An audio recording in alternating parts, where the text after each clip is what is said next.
Hi, my name is Chris Lavin. I'm the editor of La Mesa Today, the online newspaper for La Mesa, California.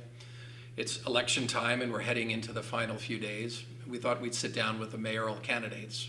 Mark Arapostathis has agreed to sit and talk, and we're here to do that tonight. Mark, Yes, you've been sir. a city councilman for 8 years. You run Peter Pan Junior Theater, and you're a teacher at the new La Mesa Arts Academy. I wondered if you could just talk a little bit about what, with the busy life you lead, what made you think now's the time to go for mayor? Actually, been on the council for 8 years and serving during that time. I've had multiple conversations, obviously, with the city manager. You have to, that's part of the job. And as we've been going along, I've been asking him as the job has progressed, what do you think of my performance? And of course, he always will say, I work for you. And so I thought that based on where we are in the city and some of the apexes we've reached and some of the milestones, I felt that this was a good time for change. I thought that because the term limits initiative looks like it's going to move forward. I think that the window of opportunity to serve for the city is going to start closing. I've been able to use all the technologies available to be part of the city and be involved with the city my entire 8 years. And so busy comes up, that's a term that people use, but the old adage is if you want something done, give it to the busy man. And so I am a busy man, but I will give 100% to La Mesa. You grew up here, didn't you? Yes, I was born and raised in La Mesa.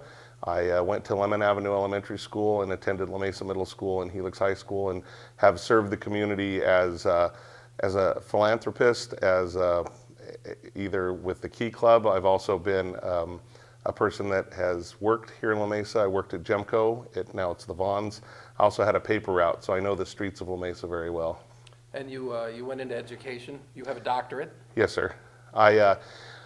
Actually, at an early age, not to go back too far, but in 6th grade, I was in a program that we helped other students. We tutored younger students, and I saw that I enjoyed being a teacher at that younger level. And as I took tests, it showed that I had an aptitude for it. Both of my parents are teachers. My mom taught for 30 years at Lemon Avenue Elementary School, and my father was a teacher and a football coach at Granite Hills. He passed away in '73, and so I've always enjoyed that. I've taught at Murdoch Elementary, Lemon Avenue, Rolando, and now I'm at La Mesa Middle. You're also Greek. That teaching comes with that. Teaching in restaurants, right? Is that it? Sure, plate breaking, restaurants, talking with your hands. I'm trying to subdue my hands right now. But yes, all of those things come with being Greek, yes. And it seems like the city and a certain percentage of its population struggles with 3-syllable names. Arapostathis seems easy to me, but others struggle. You've become known as first Mr. A, and then when you became a doctor, passed your doctorate, Dr. A. Yes, actually Arapostathis isn't too difficult to say. It's 5 syllables, just like hippopotamus. Actually, I don't like the comparison. However, but Arapostathis, the first part is Arapo, the second part is sta, and the last part is this. And so most of my students, all of my students, can say Arapostathis. It's their parents that have a difficulty, and so therefore Dr. A. And actually, that makes it a lot simpler for people. Sure. So, getting serious for a moment, you're in a town you grew up in. Yes. It's a small town by numbers, 60,000, but you're in a metropolitan area that's quite sophisticated, and the town has some challenges. Its finances are precarious, I would say, that since the downturn, they've been on the edge. What do you see as the biggest challenge in leading the community? I always think that because our neighbors directly to the west are San Diego, that we could be a town that is shadowed by that city. And we're also traversed by 3 major freeways, the 94, the 125, and the 8. So that puts us on the map. And I think as far as the challenge is marketing the city, if I'm going to look at it that way, it's going to be the idea that we want to make sure we have our place at the table, and that La Mesa should become a destination. Our downtown, we're going through a downtown specific streetscape right now and renovating the downtown. everything about La Mesa isn't just the downtown. Obviously, there's other areas of La Mesa that need to be focused on. But right now, we have this small window of opportunity, 10 months, to really try to make sure that this project, we maximize all the potential in this project. And so that the downtown, after we finish the streetscape, that we market it the way that it needs to be marketed, so people see La Mesa as a destination as opposed to it's just a nice, quaint downtown. And when people come here, it becomes a destination, all the businesses, I think, will thrive. So you also have La Mesa in a region that's very much being built out, has 6, 7, maybe even 8 acres that run right through along Spring Street that are wide open. To some, including me, it seems like an opportunity if you want to make a town a destination to do something unique. Do you have any ideas? I know that the mayor, your opponent, has talked about putting up a new city hall in the middle of that area and maybe some public space, but I'm wondering if you had, beyond the Park Station project, which is proposed in the far west or far northern end of that property swath, what ideas do you have for what that could become? It's a bigger area than really the village. It is. I think I'm going to say that for me personally, City Hall is a low priority. Although on the flip side of that coin, our employees that do a fantastic job serving the city are in a facility that's over 50 years old. So we have those two facts that we're toiling with. Is I think that a new City Hall is a lower priority because there's other things that we need to do. Any infill construction that is going to be completed, I truly believe needs to follow the city plan. That we have a city plan, that it needs to be followed. We can't arbitrarily start making changes. And I'm not specifically talking about any current projects, but we need to follow that city plan.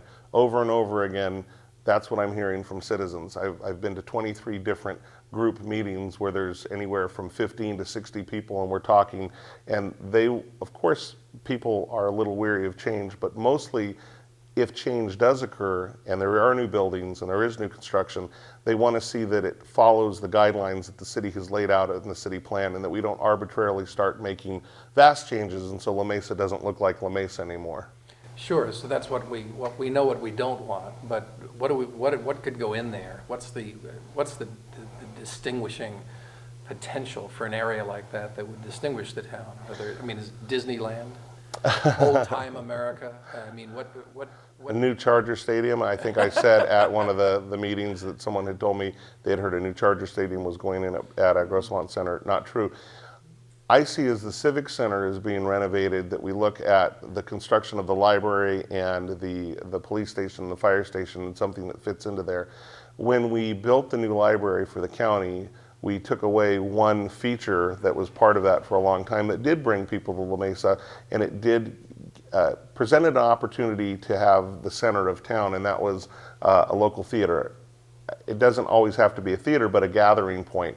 So whatever is built in the future, and if that's a new city hall or a civic center, I think that needs to be included in the conversation. What about in a place with the world's finest weather, some sort of theatrical proscenium or place where you could do outdoor theater? And that could be included with the indoor theater. There's lots of designs that are currently being constructed throughout San Diego County, either in school districts or in cities, where they've incorporated both of those ideas. In Vista, they have the Moonlight Theater, and they also have an indoor theater that incorporates both of those things.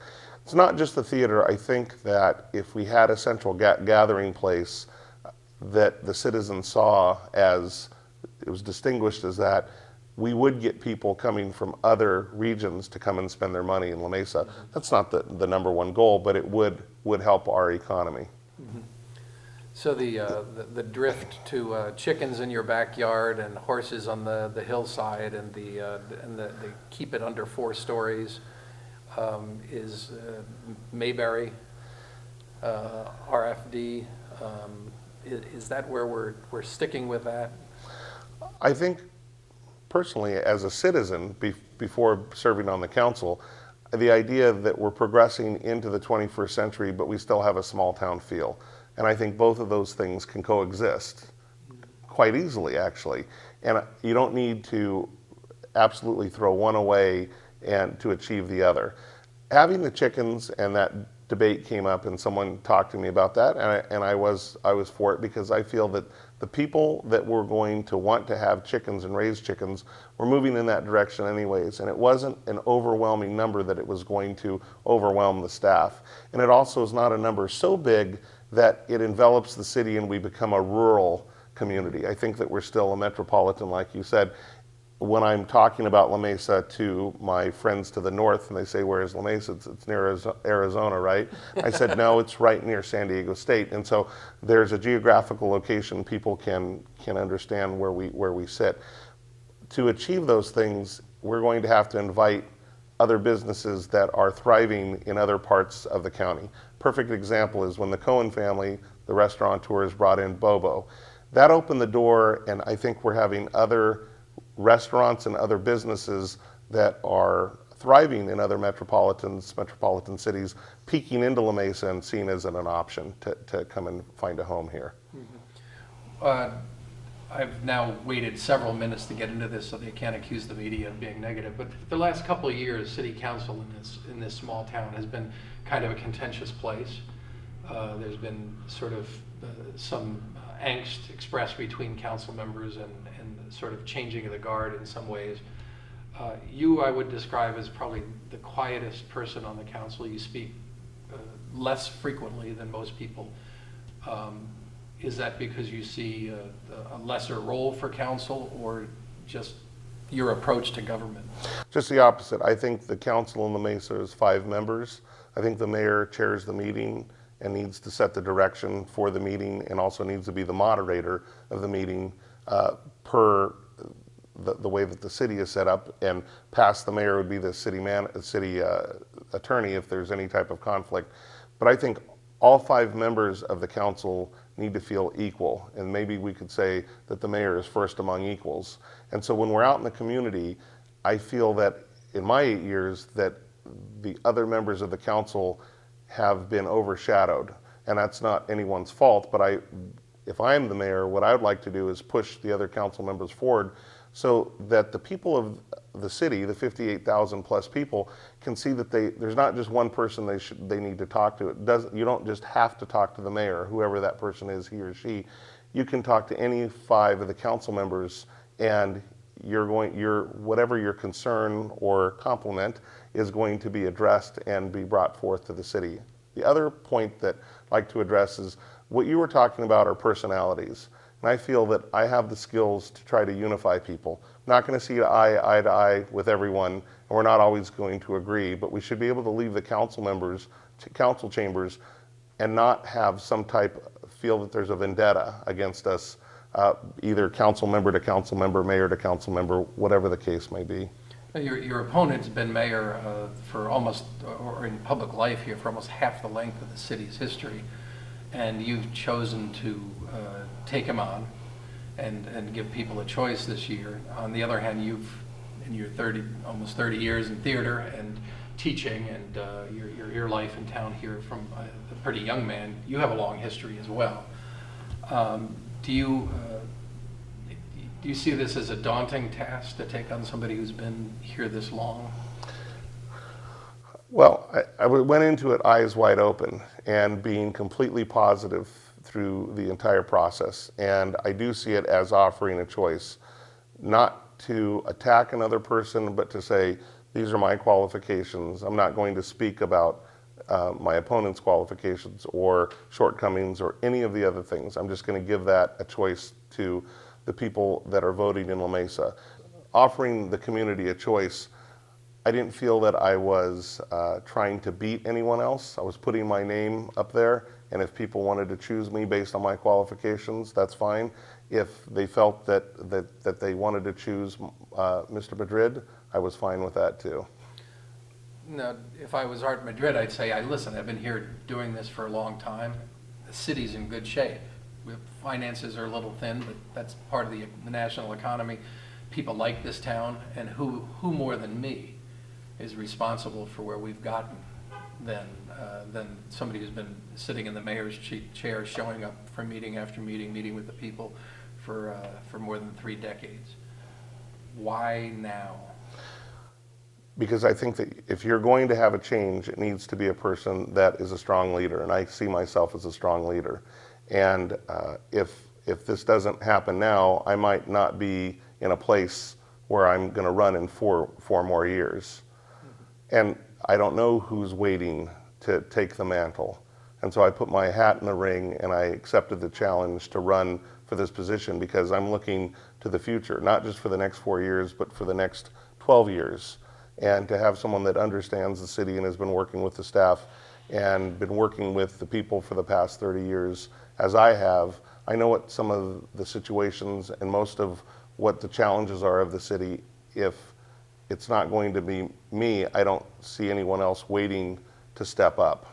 I talked to your opponent this afternoon, and he wants to debate. He wants to come in and go head to head. He's put out some flyers that had some derogations of what he sees as your thinner record on government service, of course, compared to somebody who's been in office for more than 40 years. All records will seem thin on some level, but you don't want to sit down and go back and forth with him because at the onset in April, I came out and I said, I'm going to be completely positive. I'm not going to bring out anything from the past, from anyone's past. I think we all know who I am and who all the other candidates are. Even for the council, people are getting to know people. I don't think it's collectively that it's beneficial to do those things. Initially, as I've heard from people that are friends with him through emails, that things have been said about me that are completely erroneous and they have nothing to do with service. And I was quite frank that I'm not going to sit in a room with someone that doesn't seem to have any respect for me. I have respect for him and what he has done. I have not brought up any negative comments. I haven't gone public with anything. I've talked about myself, not about him. And until we can reach that accord where I feel that he has some type of respect to sit in a room with me, I'm not going to do that. Great. So that, let's say you win, and then you're reelected 8 years from now. You still have 8 more years that you could go with if the term limit initiative passes. Do you foresee a city that still has an independent police force and is standing on its own 2 feet as it is now as a community, or do you see us by necessity having to merge towards some shared services and responsibilities with county-like government? I would not be in favor of going to a sheriff department, and this is not a commentary on the sheriff department, but what I see happening in Spring Valley, and because of my school district is La Mesa and Spring Valley, I have communications with people that live in Spring Valley, and they tend to be a bit disenfranchised with the response time with the sheriffs because it's such a big area. I think we're lucky to be one of the 10 cities in the 18 that has an independent police force. I think that the people of La Mesa have come to appreciate that and expect it, and so I would not want to go in that direction. However, because we have a mutual agreement with Lemon Grove and El Cajon per our fire department, I think there's ways to find some cost saving in the police force. Maybe it's through the dispatch, maybe it's through shared services. We already have mutual aid with the other surrounding and bordering cities. So I think there's an opportunity for that, but I would not be in favor of moving away from an independent police force. You want the council and the city manager having direct responsibility for the police services that continue in this city? Not only that they would, but also that citizens have a personal connection with people that are on the police force. And if you ask different people, our current police chief, he is a local person, went to Helix High School. It's not always going to be the case, but the citizens of La Mesa, many of them have a personal connection with someone on the police force, and I think that provides reassurance. Mm-hmm. So Mark, many of us have seen your theater productions. They're almost Cecil B. DeMille-like in the number of kids you can get through the program in a year, and you're now founding a new school, and we touched on this earlier, but do you see, if you're elected, that your time commitments adjusting after being mayor, or can you do it all? Well, I think that someone can do as many things that they put their mind to, and I think that I've been doing it at a high level. The more things that I do, I'm able to do that. Saying that, I have been preparing not for my exit, but for spreading out my job duties in every one of those areas. The theater and the school and all of the other committees that I serve on, I've been looking for successors and have been spreading that out. Regards to the theater, it used to be close to a one-person operation, and now there's many people, and I'm one of the people working, and I would liken it to that I'm coaching a Little League team. And I think that, although that's been brought up many times, aren't you too busy to be the mayor? I say no. You want your mayor or any of your public, the people that are serving the public, to be engaged in things that are serving the community, whether it's coaching your child's soccer team or serving with the Boy Scouts or coaching Little League or directing a theater. Those things don't hinder me, actually, they make me stronger. Do you have any fun? Do you ever do anything that's not for theater, school, government? Oh, this is a lot of fun right now. No, I mean, really, do you Of course. rollerblade? No, but the things that I enjoy the most are staying here in the city. And I jokingly said at one of the meetings that I chaired, we went to the AB 1234, has anyone traveled? And I jokingly said, I recently traveled to Santee, do I need to report that? And they laughed. Traveled widely in La Mesa, is it? But I think that being here and being visible, not for just holding political office, but it's a comfort to me. I enjoy this town. I chose this town like many people. Had an opportunity when I bought my house in 1995 to go anywhere in the county, and I kept coming back here. And so the fun that I have are visiting the local parks, being involved in the activities that La Mesa sponsors. Those are the things that I enjoy doing. Great. Well, I wish you luck, and I appreciate your time with us. And if you're successful, we'll be in touch, obviously. If you're not successful, we'll be seeing you in the theater and in the school as well. Thank you very much for your time. Okay.